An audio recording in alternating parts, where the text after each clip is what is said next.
এই প্রচণ্ড গরমে আমাদের সবারই কিন্তু মন চায় ঠান্ডা কিছু খেতে। তাই আজকে নিয়ে চলে এসেছি একটা নতুন ধরনের ডেজার্ট রেসিপি, যেটা এক টুকরো খেলেই কিন্তু মন প্রাণ সব ঠান্ডা হয়ে যাবে। বিশেষ করে বাচ্চারা এই গরমে সব সময় আইসক্রিমের বায়না করে, তাই তাদের জন্য ঘরোয়া কিছু উপকরণে এই ডেজার্টটা একবার বানিয়ে দেখো। তারা কিন্তু খুব মজা করে খাবে আর আইসক্রিমের কথা ভুলেই যাবে। ঘরোয়া কিছু উপকরণ দিয়েই কিন্তু এই ডেজার্টটা তৈরি করে নিতে পারবে। তুলোর মতো নরম তুলতুলে খেতে হয়, মুখে দিলেই কিন্তু মিলিয়ে যাবে। একবার বাড়িতে বানিয়ে দেখো, আশা করব তোমাদের সবার খুব ভালো লাগবে। ভালো লাগলে অবশ্যই চ্যানেলটাকে সাবস্ক্রাইব করে রেখো। তো চলো দেখে নিই রেসিপিটা বানানোর জন্য দেখো, আমি গ্যাসের মধ্যে প্রথমে একটা প্যান চাপিয়ে দিয়েছি। এবার একটা আমি ক্যারামেল তৈরি করে নেব। তার জন্য আমি এখানে দেখো 1/2 কাপ মতো নিয়ে নিয়েছি চিনিটাকে আমি কিন্তু ছড়িয়ে নিচ্ছি ভালোভাবে, দিয়ে গ্যাসের আঁচকে পুরো মিডিয়ামে করে রাখছি। কিন্তু প্রথম দিকে একদমই হাত দেবে না, এইভাবেই রেখে দেবে। তারপরে যখন এটা গলে আসবে, তারপরেই কিন্তু এটাতে খুন্তি নাড়াবে। আগে থেকে কিন্তু একদমই হাত দেবে না, এটা কিছুক্ষণের জন্য হতে দিতে হবে। তো দেখো, দেখতেই পাচ্ছ এটা কিন্তু চারিপাশ দিয়ে কিন্তু জল ছাড়তে শুরু করেছে। একদম যখন এরকমভাবে গলে যেতে লাগবে, তারপরেই কিন্তু এটা খুন্তির সাহায্যে নাড়াচাড়া করে ক্যারামেলটা তৈরি করে নেব। তো দেখতেই পাচ্ছ চিনিটা কিন্তু পুরো গলতে শুরু করেছে এবং কালারটা আস্তে আস্তে ধরতে শুরু করেছে। এইভাবে নাড়াচাড়া করতে করতে কিন্তু ক্যারামেলটাকে আমি তৈরি করে নেব। এই সময় গ্যাসের আঁচকে মিডিয়ামে রেখেছি, মিডিয়ামে রেখেই আমি কিন্তু ক্যারামেলটা তৈরি করে নিচ্ছি। দেখো কালারটা কিন্তু অনেকটাই চলে এসছে। আস্তে আস্তে আরেকটু কালার হয়ে গেলে কিন্তু ক্যারামেলটাকে আমি নামিয়ে নেব। খুব বেশি কিন্তু ক্যারামেলটাকে পোড়ালে চলবে না, তাহলে কিন্তু তিতো হয়ে যাবে। তো একটু কালার এলেই কিন্তু এটাকে পুরো বন্ধ করে দেবো গ্যাসের আঁচটা। তো দেখতেই পাচ্ছ কালারটা কিন্তু অনেকটাই চেঞ্জ হয়ে এসছে। তো ক্যারামেলটা আমার পুরো রেডি হয়ে গেছে, দেখে বুঝতেই পারছো। এরপর কিন্তু আর বেশিক্ষণ নাড়াচাড়া করলে চলবে না, তাহলে কিন্তু ক্যারামেলটা পুরো তেতো হয়ে যাবে। আমার এটা পুরো রেডি হয়ে গেছে, এটাকে আমি নামিয়ে নেব। তো আমি এটাকে নামিয়ে নিচ্ছি, আর নামানোর সঙ্গে সঙ্গেই কিন্তু এটাকে আমি একটা পাত্রের মধ্যে ঢেলে নিচ্ছি। এখানে দেখো আমি একটা কেক মোল্ড নিয়ে নিয়েছি। সেই বাটিটার মধ্যে কিন্তু আমি এই ক্যারামেলটাকে দিয়ে দিচ্ছি, আর সঙ্গে সঙ্গে কিন্তু এই কাজটা করে নিতে হবে। তো দেখো আমি সঙ্গে সঙ্গে এটাকে ঢেলে দিয়েছি, নাহলে কিন্তু এটা জমে যেতে পারে। তো সঙ্গে সঙ্গে কিন্তু এই কাজটা করে নেবে। এরপর একটু নাড়াচাড়া করে সমানভাবে চারিদিকে ছড়িয়ে দিলাম, দেখতেই পাচ্ছ। তো এটা খানিকক্ষণের জন্য আমি এটা রেখে দিচ্ছি, ততক্ষণে কিন্তু ক্যারামেলটা জমে যাবে। এদিকে দেখো এবার গ্যাসের মধ্যে প্যান চাপিয়ে দিয়েছি।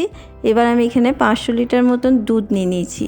এখানে আমি লিকুইড দুধটা ব্যবহার করছি, তোমরা চাইলে কিন্তু এখানে গুঁড়োর দুধ দিয়েও করতে পারো। তো লিকুইড দুধটাকে আমি এবার 500 গ্রাম দুধটাকে ভালোভাবে কিন্তু জাল দিয়ে নেব। জাল দেওয়ার আগে আমি এখান থেকে একটু দুধ তুলে নেব। এখানে আমি 2 হাতা মতন দুধ আমি তুলে রাখছি। আমি একটা বাটির মধ্যে 2 হাতা দুধ তুলে নিলাম। তো এটাকে আমি সরিয়ে রাখছি দুধটাকে। আর এদিকে দেখো যে দুধটা রয়েছে, সেই দুধটাকে একটু জাল দিয়ে ফুটিয়ে নিয়ে আমি এটাকে একটু কমিয়ে নেব, একটু ঘন করে নেব। খুব বেশি ঘন করার প্রয়োজন নেই। তো আমি এটা একটু ঘন করে নিচ্ছি। আর এদিকে দেখো যে দুধটা আমি সরিয়ে রেখেছিলাম, সেটার মধ্যে আমি 2 চামচ মতন কাস্টার্ড পাউডার দিয়ে দিচ্ছি। এই কাস্টার্ড পাউডারটা তোমাদের কাছে হাতের কাছে যদি থাকে তাহলে অবশ্যই দেবে। কাস্টার্ড পাউডার না থাকলে হাতের কাছে, তাহলে তোমরা এখানে 2 চামচ কর্নফ্লাওয়ার ব্যবহার করতে পারো। তো দেখো এবার কাস্টার্ড পাউডারটাকে ভালোভাবে কিন্তু মিশিয়ে নিয়েছি দুধের মধ্যে। এটা কিন্তু উষ্ণ গরম অবস্থাতেই কিন্তু করে নিতে হবে। এরপর দেখো গ্যাসের মধ্যে যে দুধটা রয়েছিল সেটা কিন্তু অনেকটাই কমে এসছে, দেখে বুঝতেই পারছো। নাড়তে নাড়তে অনেকটাই কিন্তু কমে গেছে। এরপর আমি এখানে দিয়ে দেবো সামান্য লবণ দিয়ে দিচ্ছি। লবণটা যে কোনো মিষ্টিতে লবণ দিলে কিন্তু খুব ভালো লাগে, ব্যালেন্সটাও খুব সুন্দর হয় মিষ্টির। তো আমি লবণটাকে ভালোভাবে মিশিয়ে নিলাম। এরপর আমি দিয়ে দিচ্ছি দেখো 1/2 কাপ মতন চিনিটা অবশ্যই তোমরা কমিয়ে বাড়িয়ে নিতে পারো। আমি এখানে 1/2 কাপ চিনি দিলাম, এটা কিন্তু যথেষ্ট মিষ্টি হয়ে যাবে। তো এবার চিনিটাকেও ভালোভাবে কিন্তু দুধের সাথে মিশিয়ে নিচ্ছি। এর সাথে চিনিটা দেওয়ার পর দেখবে একটু হয়তো হালকা হয়ে যাবে দুধটা, মানে একটু যা পাতলা হয়ে যাবে। তো তাতে একটু আমি ফুটিয়ে নেব ভালোভাবে। এই সময় গ্যাসের আঁচকে একদম লোতে রেখে আমি দুধটাকে ফুটিয়ে নিয়েছি। তো দেখো এরপর আমি দিয়ে দিচ্ছি 1/4 কাপ সুজি। তো তোমরা কিন্তু অবশ্যই মাপগুলো সঠিক রাখার চেষ্টা করবে। আমি যেভাবে তৈরি করছি এইভাবে মাপ দিয়ে করলে কিন্তু সঠিকভাবে তৈরি হয়ে যাবে। তো দেখো সুজিটা দেওয়ার পরে এবার অনবরত কিন্তু নাড়াচাড়া করে নিতে হবে।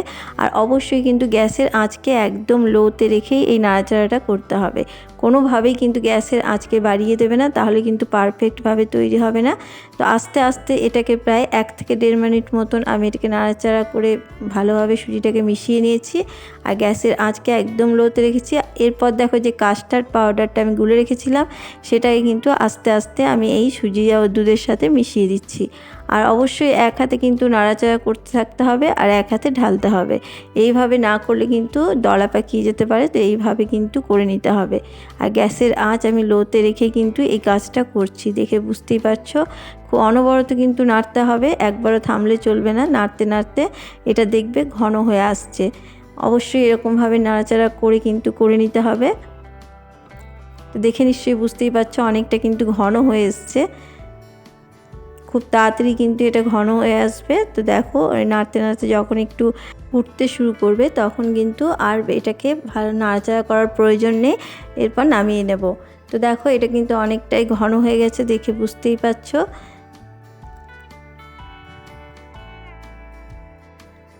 তো দেখতেই পাচ্ছ এটা কিন্তু ফুটে উঠেছে। এটা কিন্তু আর নাড়াচাড়া করব না, এরপর আমি এটাকে নামিয়ে নেব। তো এটা রেডি হয়ে গেছে, এটাকে আমি কিন্তু এবার নামিয়ে নিচ্ছি। গ্যাস থেকে নামিয়ে সঙ্গে সঙ্গে কিন্তু যে ক্যারামেলটা আমি একটা পাত্রের মধ্যে ঢেলে রেখেছিলাম সেটার মধ্যে কিন্তু আমি এটাকে ঢেলে দিচ্ছি।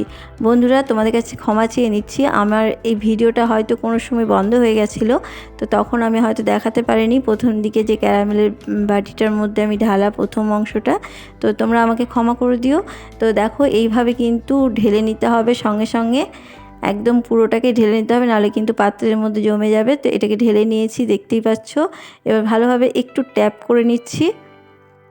ট্যাপ করে নিয়ে এবার এটাকে কিন্তু সঙ্গে সঙ্গে আমরা এটাকে একটা ফয়েল পেপার দিয়ে ঢাকা দিয়ে দেবো। ফয়েল পেপার থাকলে ভালো, না থাকলে কিন্তু কোনো ভারী কিছু একটা চাপা দিয়েও তোমরা করে নিতে পারো। হাতের কাছে যদি ফয়েল পেপার না থাকে একটা ভারী কিছু ঢাকা দিয়ে দেবে, যাতে কোনো বাতাস কিন্তু এর মধ্যে প্রবেশ করতে না পারে। তো দেখো এটাকে ভালোভাবে সেট করে দিচ্ছি, একদম চেপে ঢাকা দিয়ে নিচ্ছি।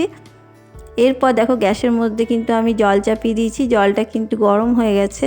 এর মধ্যে একটা স্ট্যান্ড দিয়ে দিলাম। স্ট্যান্ডটা আমি বসিয়ে দেওয়ার পরে এখানে যে পাত্রটা, সেই পাত্রটাকে কিন্তু এখানে বসিয়ে দিচ্ছি। তো ভালোভাবে এটাকে আমি বসিয়ে দিচ্ছি।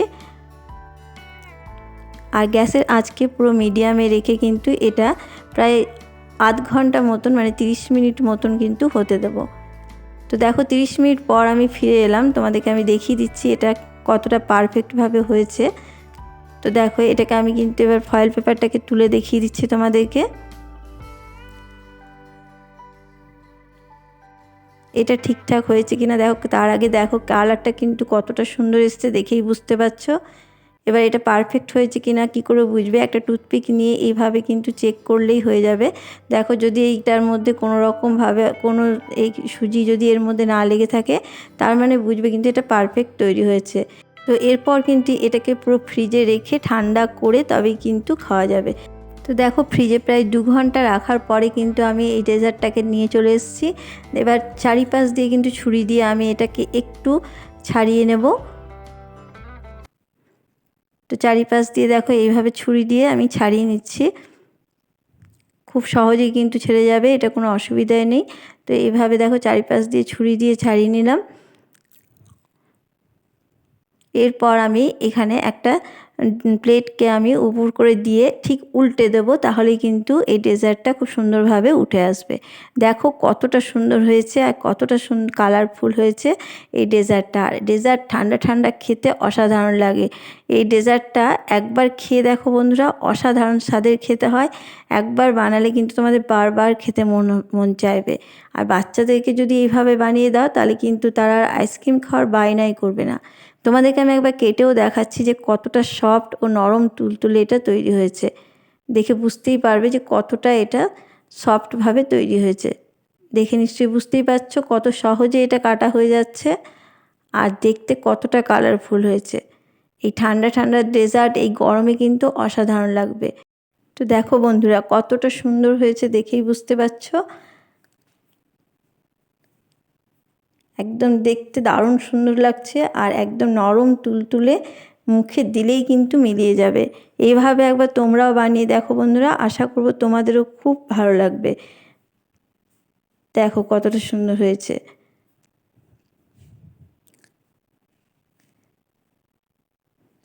মুখে দিলেই মিলিয়ে যাবে বন্ধুরা। একবার বানিয়ে তোমরা খেয়ে দেখো আর আমাকে অবশ্যই কমেন্ট বক্সে জানাতে ভুলবে না যে কেমন হয়েছিল। যদি ভালো লাগে অবশ্যই লাইক শেয়ার কমেন্ট করতে ভুলো না। আর চ্যানেলটাকে সাবস্ক্রাইব করে দিয়ে আমার পাশে থেকো। পাশে থাকা বেল আইকনটি অবশ্যই প্রেস করে দিও। আবার কোনো নতুন রেসিপি নিয়ে আমি হাজির হব। তোমাদের কেমন লাগলো এই ডেজার্ট রেসিপিটা? যদি ভালো লাগে আমাকে অবশ্যই কমেন্ট বক্সে জানাবে আর বন্ধুদের সাথে প্রচুর শেয়ার করো। এই গরমে এই ঠান্ডা ঠান্ডা ডেজার্ট কিন্তু অসাধারণ লাগে। আজকে এই পর্যন্তই। সবাই ভালো থাকবে, সুস্থ থাকবে। ধন্যবাদ।